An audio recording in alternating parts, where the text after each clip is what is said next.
എല്ലാവർക്കും നമസ്കാരം.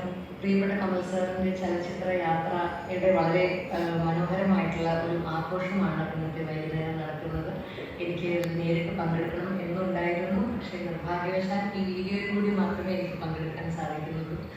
കമൽ സാറിൻ്റെ സിനിമകളെ കുറിച്ചുള്ള ഓർമ്മകൾ കുട്ടിക്കാലത്തോടെ ഒരുപക്ഷെ തുടങ്ങേണ്ടി വരും.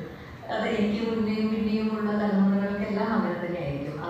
അവരുടെ ഒരു സിനിമ ആസ്വാദനത്തിൽ കമൽ സാറിൻ്റെ സിനിമകൾക്കുള്ള പങ്ക് ഒരിക്കലും നിഷേധിക്കാനാവാത്തതാണ് എന്ന് ഞാൻ വിശ്വസിക്കുന്നു.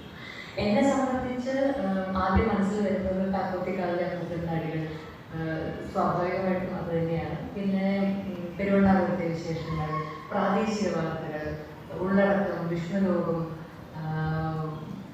മഴയത്ത് മുമ്പേ, അങ്ങനെ ആസ്വദിച്ച് കണ്ടിട്ടുള്ള എത്രയോ സിനിമകൾ കമൽ സാറിൻ്റെതായിട്ടുണ്ട്. അത് എടുത്തു പറയേണ്ടത് എല്ലാ കമൽ സാറിൻ്റെ എല്ലാ സിനിമകളിലും വളരെ മനോഹരമായിട്ടുള്ള പാട്ടുകൾ ഉണ്ടാകാറുണ്ടെന്നുള്ളത് എനിക്ക് ഓർമ്മയുണ്ട്.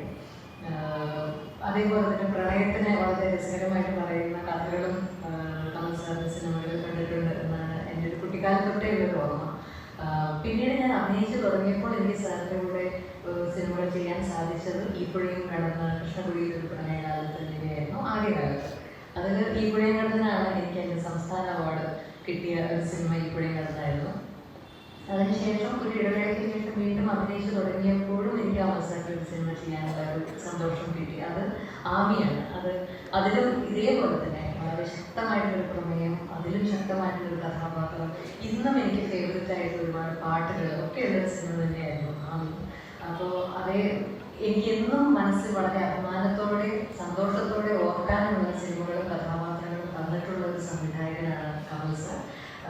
അപ്പോൾ കമൽ സാറിൻ്റെ ഇനി അങ്ങോട്ടുള്ള ചലച്ചിത്ര യാത്ര ഇതിലും ഭംഗിയായി, ഇതിലും സക്സസ്ഫുള്ളായി മുന്നോട്ട് പോകട്ടെ. ഒരുപാട് നല്ല സിനിമകൾ ചെയ്യാൻ കമൽ സാറിന് സാധിക്കട്ടെ എന്ന് ആത്മാർത്ഥമായി